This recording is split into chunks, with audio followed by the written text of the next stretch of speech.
Thank you very much. Appreciate it. And thank you for being here. Let me provide a brief update on the China virus as well as our economic recovery, which is going really very well, as you probably have been hearing. Nearly 85% of jurisdictions all across our country are reporting a very steep decline in cases. And that's despite the fact that we have the #1 testing program anywhere in the world. We're up to almost 70 million tests, far beyond any other country. This week, cases nationwide have declined by 6%. The test positivity rate has fallen to just 6.5%, a 71% reduction from April and a 15% reduction from mid-July. That's a big reduction. The hospitalization rate for the virus has been reduced by half since April. And I urge everyone to apply common sense mitigation. We know that, and we are all doing that. And I want to thank the American people for really doing such a great job. The United States has now administered over 70 million tests, more than all of the European Union combined. If you combine all of Europe, it's less than what we do. Millions of point-of-care tests are processed in less than 24 hours, and many in under 15 minutes. Nearly 80% of all commercial lab test results are now returned within 3 days. So we've gotten that number down from about 8 days to 3 days. And that's only in the longer-term lab cases. But we have many 15-minute tests. We have some 5-minute tests. The turnaround time for federal surge testing sites is just 2 days. So when you send them out, despite the fact that you have a delivery time, which you can't do anything about, it's all the way down to 2 days. That's a very substantial reduction. Great job by the people that do it. We are focused on aggressively shielding the highest risk individuals. Those living in nursing homes and long-term care facilities are less than 1% of the U.S. population, but account for nearly half of all fatalities. That's an incredible thing. So it's 1% of the U.S. population, but they account for nearly half of the fatalities from the China virus. That's why we have rushed nursing home funding, protective gear, and rapid testing equipment, and we will announce additional measures to protect nursing home residents. In the coming days, we've worked very hard with nursing home companies and also with the governors, 50 governors all around the United States, and we have developed a very good relationship with most of the governors. And I think, for the most part, they're doing a really good job. They're focused very heavily on nursing homes, and when they need equipment that they can't get, remember, they're supposed to get it, but when they can't get, we have tremendous amounts of equipment in stock. Thanks to my administration's decisive action to save American jobs, we're currently witnessing the fastest economic recovery in American history. And that's because the foundation that we set previously, before the virus came and hit our shore, the foundation was so strong. We had such a strong foundation that we're recovering much faster than anybody anticipated. It turns out that it will be a very, very strong V, and you'll see that in just a second. So retail spending has fully recovered and is now at an all-time high. That's not all-time for this month or last month. That's at an all-time high, and you see that with the chart. This was previous to the plague, I call it, the plague coming into our land and really affected 188, we're dealing with 188 countries. And if you see, we've not only recovered, but we're at a much higher level than we were even then. That's an incredible number that nobody thought would even be possible. So we're currently witnessing the fastest economic recovery in American history. That's an amazing statement. So retail spending is great, and now, if they would, put up auto production has surged 28%, and that's your auto production, which is right there. So you'll see that that's now about even to where it was, and that was at an all-time record high, and we're already even. And if you had a chart for used cars, you'd see that used car sales are setting a record. And that's great for production, because when the used cars are practically not available, they're very, very tight, that means you're going to make a lot of new cars. So that number is going to go up even beyond what it is right now, but that's a fantastic number. That's a number that's the equivalent of where it was, and that was a record. So you see what's happening with respect to the economy and the recovery, and the stock market is almost at an all-time high. In fact, NASDAQ is at an all-time high. It's had 14 days where we broke the record already over the last 2 months. So a lot of great things are happening. Through the historic relief package that I signed into law, we saved over 50 million American jobs, 50 million American jobs. And the unemployment rate is rapidly going down. You see that, you've seen that, and I think you'll see it over the next 2 months, and you'll have a good report even prior to the election. You're going to have a very good report. I think you're going to have an incredible GDP. You're going to have a tremendous report on business, and a lot of it's going to be released, which is very fortunate, prior to the election. I think the Democrats are going out of their way to try and do whatever they can to stop these kind of numbers. They don't like these kind of numbers because they think it'll hurt them in the election. I think we all have to pull together, and we have to do the right job, and we have to do what's good for the American people. We were unfairly treated by China because they could have stopped it. With that being said, China has purchased the most amount of corn in history. Last week, they purchased the 2 largest days in the history of corn purchase, and a massive amount of soybeans, also cattle. So China's been buying a lot of things, and they're doing that to keep me happy, but they're dreaming about Joe Biden. They would love to have that happen, but I don't think that's going to happen. They are dreaming about him, and so is Iran dreaming about Joe, and so are numerous other countries. They dream about it because if that happens, they'll own the United States. And China, I can tell you specifically, will own the United States. Can't let that happen. If you remember, China had the worst year they've had in 67 years prior to the plague coming to our shores. And we are now starting to do really well. We're going to have a very good third quarter, maybe a great third quarter. And we're going to have an incredible next year unless somebody comes up and quadruples taxes, which is what they're talking about doing. And also regulations. We've done more in terms of cutting regulations than any administration in history by far, whether it was 4 years or 8 years, or in one case more than 8 years. We have, in less than 4 years, done more regulation cutting by far, and we're doing more as we go. Some of it's statutory. You can only do it at a certain pace. You have to wait 90 days. You have to wait 120 days before you can take the next step. We have tremendous regulation cutting coming. With that being said, we're going to have certain regulations to protect the environment and also safety. Small business optimism has come surging back. In June, it was higher than any month under the previous administration. Think of that. So small business optimism was higher than any month under the previous administration, and that is while we're going through a pandemic, a worldwide pandemic. You have a number like that. And when you see the numbers that we quoted just now as to what's happening with cases and all of the other hospitalization rates, a lot of tremendous things are happening. Industrial production is increasing at the fastest rate ever recorded. I mean, think of these numbers. I mean, how does that happen? Industrial production is increasing at the fastest rate on record, which is ever recorded. Consumer spending is expected to grow at an astronomical rate this quarter, so we don't have the number yet, but it looks like it's going to be at an astronomical rate. I want to say that I want college football to come back. These are strong, healthy, incredible people. These are people that want to play football very badly. A great talent quarterback, Trevor Lawrence, called me on 2 days ago. I spoke to him a couple of times. He said, "Sir, I want to just tell you we want it back. We want to play." And he's an incredible quarterback, as you know, from an incredible school, Clemson.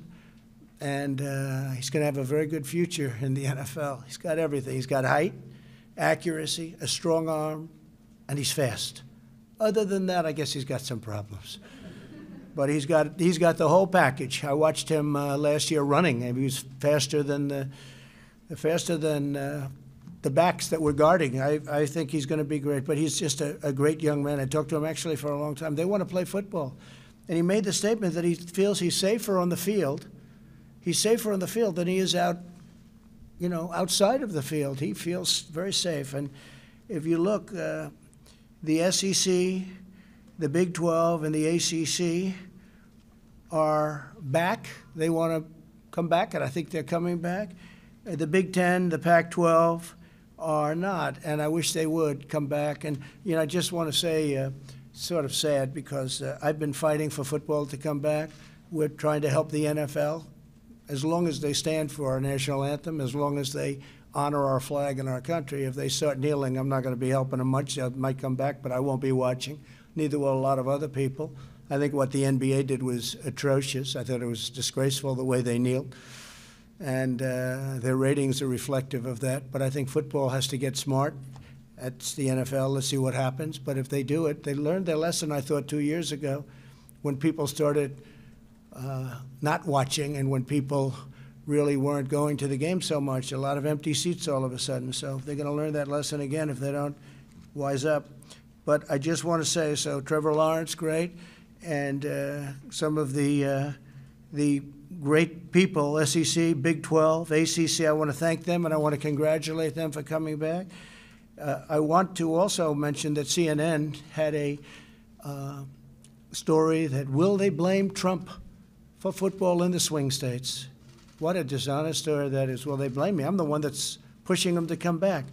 So they want to try and blame me. So them, and I guess the New York Times reported one person. There was one person in the story. One person said, maybe it's Trump's fault. And I'm the one pushing them back. So I'd like to see college football come back. I'd like to see them come back proud and strong. I was very impressed by Trevor. I was very impressed by other people that called me. Players called me. Coaches called me. Coach O, you want a coach who's central casting for a movie? If you're doing a movie, you have to put Coach O as the head, because this guy is central casting. But when you have guys like Nick Saban and others calling for it to come back, they want it to come back. And these are great athletes. These are not people that seem to be at all susceptible to this horrible disease. And they want to play football. And we have great testing, so you'll be able to test. And when CNN and the New York Times quoted one person, and I'm the one pushing, so we'll get it straight. I'm the one pushing for football to come back. I think if I wasn't pushing, you wouldn't have anything happening. So with that, we'll take a few questions. Steve, please. Thank you. The U.S. effort to extend the Iran arms embargo at the UN Security Council fell apart yesterday. When will you trigger a snapback of sanctions on Iran? Well, we knew what the vote was going to be, but we'll be doing a snapback. You'll be watching it next week. Yeah, you'll be watching it next week. And if I could follow up, President Putin wants to hold a video summit on Yeah, this subject. he is. Are you wanting to do that? Probably not. No, I think we want to wait till after the election. Look, Iran wants me to lose so badly, because if they do, Iran is a whole different ballgame right now. They haven't been sponsoring terror, because they don't have very much money to sponsor terror, and they know we just captured 4 Iranian ships, as you know, and we brought them into Houston. They were going to Venezuela. They're not supposed to be doing that. Iran would love to have me defeated. If I win, which I hope to win, how can you not when you see numbers like this, both on the virus and on the economy? I mean, we should win. We should all be keep this incredible thing going. And I built it once, and I'll build it again. I've already, I think the hardest part is done in terms of the economy. And that's with or without additional funds from Nancy Pelosi. They should have put the things in, whether you call it the CARE Act or Phase 1, Phase 2, Phase 3, but they didn't do that. They put it at the end, things that they're asking for that have nothing to do with Corona, that have everything to do with radical left politics. Mr. President, this week more than 40 states received letters from your postal service saying that those ballots for November 3rd might not make it in time. As president, isn't it your responsibility, since this is your postal service, to meet this critical need? Well, we have a man in there for 2 months. He's a very talented man. He's a brilliant business person. He's done great. He's a very nice man also. And he, Lewis, he is working very hard. But as you know, the Democrats aren't approving the proper funding for postal, and they're not approving the proper funding for this ridiculous thing that they want to do, which is all mail-in voting. If universal, you could call it mail-in voting. Again, absentee voting is great. You request, I'm an absentee voter because I requested, I got, and then I sent in my vote. So that works out very well. That's what we've had. but now they want to send in millions and millions of ballots. And you see what's happening. They're being lost, they're being discarded, they're finding them in piles. It's going to be a catastrophe. So, and this is beyond the post office. But Louis DeJoy is working very hard. The post office has for decades lost billions and billions of dollars. I read numbers today that are unthinkable. And what they want to do now is hit the post office with millions of ballots from certain states. And if you look at what happened in New York and Virginia and various other places, it's a catastrophe. They're losing 20% of the votes. Nobody knows what's happening. So we're going to see what happens. But I do say this, universal mail-in voting is going to be catastrophic. It's going to make our country a laughingstock all over the world. You can't send out millions of ballots. And look at all of the tests. Look, you've seen them. And there are many, far more. Just look at New York, look at New Jersey, look at the catastrophe in New Jersey. And New Jersey had more than just Patterson. Look at what's going on in Virginia. Look at what's happening with this mail-in voting. It's a disgrace. Absentee is good. Mail-in, universal, is very, very bad. There's no way they're going to get it accurately. They're off by 20 and 30%. And this is beyond post office. Now, with that being said, they want money for the universal mail-in ballots. And they're not getting it. You know why? Because of them. We want money to go to people. They want money in order to bail out states that have done very poorly. The states that have done poorly, you know them as well as I do. These are run by Democrats, usually radical left Democrats. You take a look at what's happening in Portland.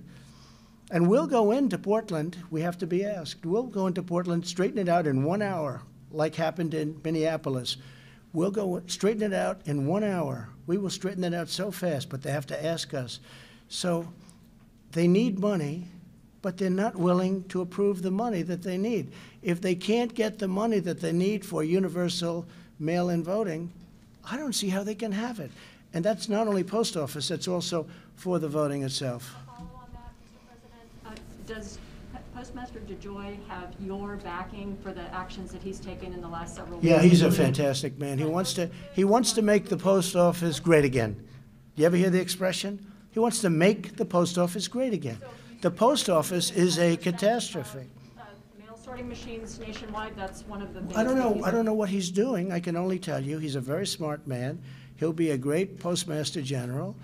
And he needs, obviously, if you're going to do these millions of ballots out of nowhere, he's going to obviously need funding. But the Democrats aren't willing to provide other things, and therefore they're not going to get the funding for that. But you are going to have a catastrophic situation with universal mail-in votes. And on top of it, the Democrats aren't willing to give the people the money and the post office the money. Mr. President, you said a catastrophic situation is going to happen, but what are you doing to ensure that that doesn't happen? Because wouldn't these problems raise questions about the election results if you win? Well, the problem with the mail-in voting, number one, you're never going to know when the election's over, okay? I mean, they called the election in New York for Carolyn Maloney. They shouldn't have done that. I think you should redo that election. And you know the opponent is screaming. They can't believe it. Ballots are lost, ballots are defrauded, it's a total mess. And they called it for her. The reason is because I've been using it as a case. I've been using it as a case. So, look, we are going to have an election that takes place on a beautiful day, November 3rd. And usually at the end of the evening, they say, Donald Trump has won the election. Donald Trump is your new president. Whatever they say, you know what? You're not going to know this, possibly, if you really did it right, for months or for years. Because these ballots are all going to be lost. They're going to be gone. And just take a look at a smaller basis. But it's great tests. We're doing tests. I mean, these are, you could call them polls. You could call them tests. Look at what's happening all over the country where you have universal mail-in. Wait a minute. The ballots are lost. There's fraud. There's theft. It's happening all over the place. Now, we're going to do it with this whole vast, big section of the country. It's crazy. You're talking about mail. You're not talking about prescriptions. Because you have made it so plain that you are opposed and do not trust mail-in voting. Is your Postmaster General using the agency of the Postal Service to create delays because... No, not at all. He would love to see it happen. I didn't speak to him about it, but I will tell you this. I would imagine he would say, number one, they didn't give me the funding for it because it's sitting in Congress because they want $1 trillion to bail out states, just so you understand what they want. They want $1 trillion to bail out badly run, Democrat-run states, okay? That's what they want. They're not giving the money to the post office. They have to give the money to the post office. The steps the Postmaster General is taking are creating some delays now. No, the steps he's creating, yeah. Are you trying to discourage? No, not at all. The steps that he's taking are trying to stop the tremendous losses that have taken place for many, many years. He's trying to streamline the post office and make it great again, 80 okay? days before an election, sir? Is Well, this the wait right a minute. time? You just threw, look, I just read last night that now New Jersey's going to try the universal mail-in voting. Well, they didn't know this, so now all of a sudden New Jersey's going to be hit with millions of ballots to be sent out. They didn't know anything about this. So how does a post office, how does a postal service that doesn't know about it, now all of a sudden New Jersey's supposed to take out and millions of ballots are going to be sent all over New Jersey? And if you look at some of the things they say, like take the state of Nevada. Take that little scam that's going on over there with the clubhouse politician governor. Take that, where the votes don't even have to be in till they get counted 7 days after November 3rd. That means if Nevada's a very important state, I think we have a great chance of winning that state. If the votes don't have to be in for 7 and they're not counting the votes 7 days later, that means how are they going to predict a winner on November 3rd? Mr. President, the Inspector It's General not announced just today- election. Whether a ballot was automatically sent to somebody, or if... No, absentee is okay. Okay, but once the ballot gets into the mail, it doesn't matter. The workers have to sort it. So the bottom line is there must be more resources for post offices across But the country. Democrats are not approving the resources. You're right. There has to be more resources. I agree. Because all of a sudden the post office is tripling up in size. The problem is the Democrats are not approving the funds necessary. It's in there. Now they have $25 billion. I've seen $15 billion. I've seen a lot of money. I don't know how you're going to spend that much, but that's what they're saying. They're saying, so not only do they want $1 trillion to hand out as welfare to all these states that are run by Democrats doing badly, they want $25 billion for the post office, but they're not approving it. Now, what I want is a lot of money, thousands of dollars, to go to people because they need money. They really, despite the good numbers, despite numbers like that, they need money to live, and I want that to happen. The Democrats don't care about that. They just want to give bailout money to their friends running big states poorly. Mr. President, should the Chief President looking into cameras, sir, and assuring the United States, the people of the United States, Go that ahead. mailing... Do you want to give Edward Snowden a pardon and bring him back? You once suggested that Well, he I'm was going to look traitor at and it. should be I mean, I'm not that aware of the Snowden situation, but I'm going to start looking at it. There are many, many people. It seems to be a split decision. That many people think that he should be somehow treated differently, and other people think he did very bad things. And I'm going to take a very good look at it. Okay? I mean, I've seen people that are very conservative and very liberal, and they agree on the same issue. They agree both ways. I'm going to take a look at that very strongly, Edward Snowden. Yeah, please. Do you agree with Dr. Robert Redfield, who earlier this week said if America doesn't follow public health guidelines, we could be in store for one of the worst falls we've ever faced from a public health perspective? No, I mean, you can't compare it to 1917. That was incredible. That was the worst ever by far. That was, you look at they lost possibly 100 million people. No, I don't agree with that. But if you look at these numbers, they're coming down very substantially. And I do believe that Americans, many are wearing masks, which is a good thing. Again, some people thought that you shouldn't wear masks. You know, when this whole thing started, Dr. Fauci, who I like and respect, said don't wear masks, okay? And so did Dr. Redfield. And then all of a sudden, it was like everybody should wear masks. And that's okay. People can change their mind.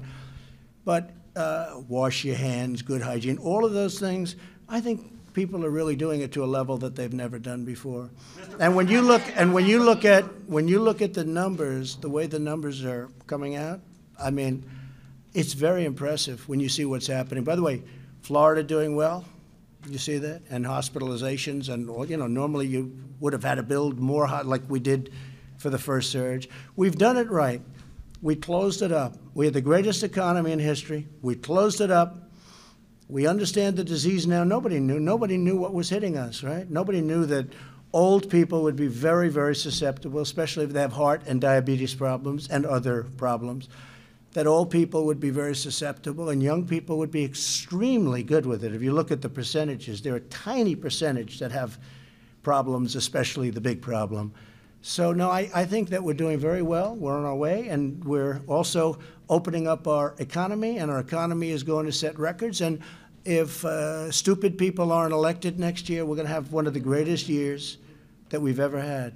Mr. President, I have a quick question for you. Jennifer, go ahead, please. Thank you, Mr. President. You've already taken action on TikTok and WeChat. Yeah. Which other Chinese tech companies are you looking at banning from operating in the United States? Well, the big thing is Huawei, right? Huawei's not here, and Huawei I'm not allowing.